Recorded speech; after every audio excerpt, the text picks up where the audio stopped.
This is definitely the easiest recipe I've posted on this channel so far. I have like half a pound of pork belly here.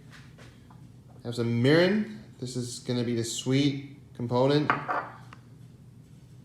A whole lemon. I'm gonna use all of the zest to add some aroma to the dish, and then probably the juice of half a lemon. So that's gonna be a sour component. And obviously you want the dish to taste a little bit salty. So I'm gonna use some of the dark soy sauce. And that is it. So I'm gonna grate the lemon zest. This is totally optional. If you don't have a lemon, you could just use some vinegar of any kind. You know, like regular old distilled white vinegar or balsamic vinegar, Chinese black vinegar, or whatever. Just set the zest aside. And I'm gonna cut this in half. I'm only gonna need, at most, half a lemon worth of juice for what I have here, which is half a pound of pork. So cut it in half. Also, I forgot to mention, but you gotta serve this dish with rice.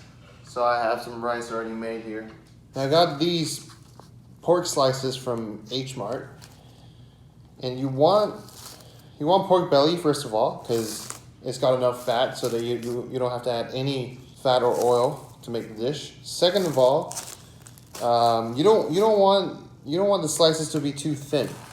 So these are, I would say, like thick cut bacon thickness. You definitely don't want the hot pot style like pork belly slices. Those will overcook way too easily. I'm gonna take the pork slices. Like this is sort of the thickness. And then I'm just gonna cut them into sort of bite-sized chunks. These are, I don't know, like 2-inch slices or so. And that is it. That is all the prep. Like I said, no oil in here. I want the wok to get moderately hot so that when I put the pork in, it sizzles a little bit.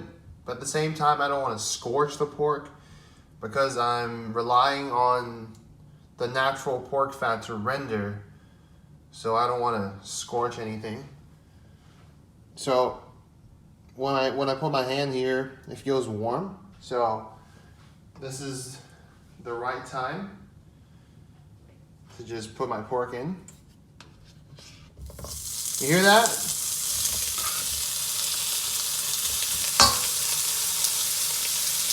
That sounds just right. Now I want to evenly distribute it so that every piece can have a chance to brown or render and get some nice flavor going. Now the tricky part about stir frying pork belly is that you don't want to over render, because if you just keep cooking, the pieces are just going to keep shrinking and you're going to end up with nothing because of the high fat content. So you want to strike a balance. But once I have some fat rendered out, and once I can smell the Maillard reaction happening, I'm just going to toss it around. As you can see here, there's some light color. I'm not looking to get much color in this step here. The color is going to come from the dark soy sauce later. No, I just want to give it a chance to render out some of the fat. Now, once everyone has had a chance to caramelize and brown a little bit, lay everything flat, and I'm going to add my mirin. This is a sweet Japanese cooking wine. If you don't have it, you can just add some sugar and some water, but this also has some good flavor, so let's go in. About 1.5 tablespoons to 2 tablespoons worth of mirin. And once that's in, I'm going to turn the heat all the way up to high. I want the alcohol to evaporate. I want it to concentrate. Well, to be honest, I probably added a little bit more than 2 tablespoons. Probably closer to 1/4 cup, which is, 4 tablespoons, but Well, actually, you know what? I'm gonna add all of it because there's like literally half a teaspoon of it left.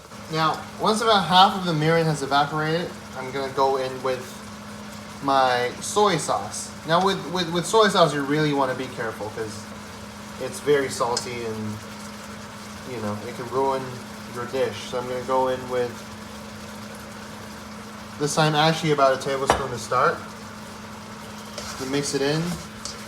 You could use light soy here as well. I just like the color. And you see how immediately it starts to color everything. And at this point, a lot of the liquid here is pork fat. The mirin has mostly evaporated actually. A lot of the liquid here is pork fat and also almost like caramel from the mirin because mirin is very high in sugar.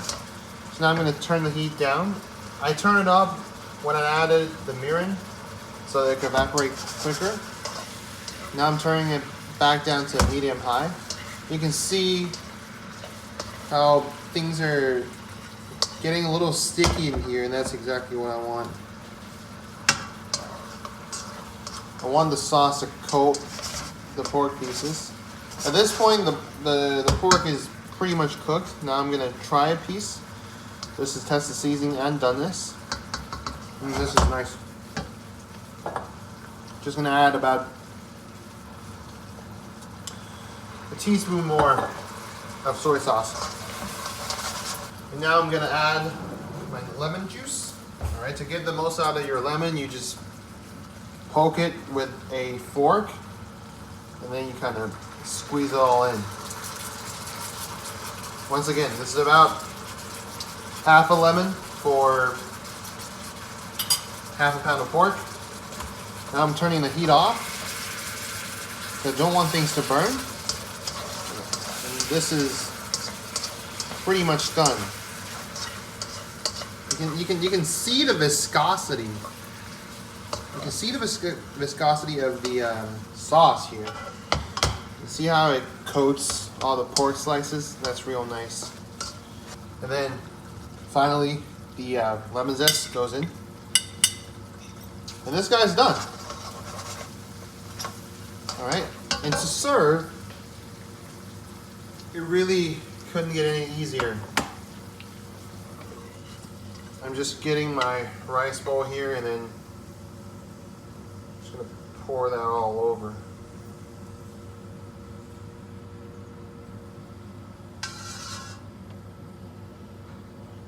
And that's literally it. All right, I'm gonna dig in, get some rice, get a piece of pork. This really is quite incredible, especially given how easy and how few ingredients it requires.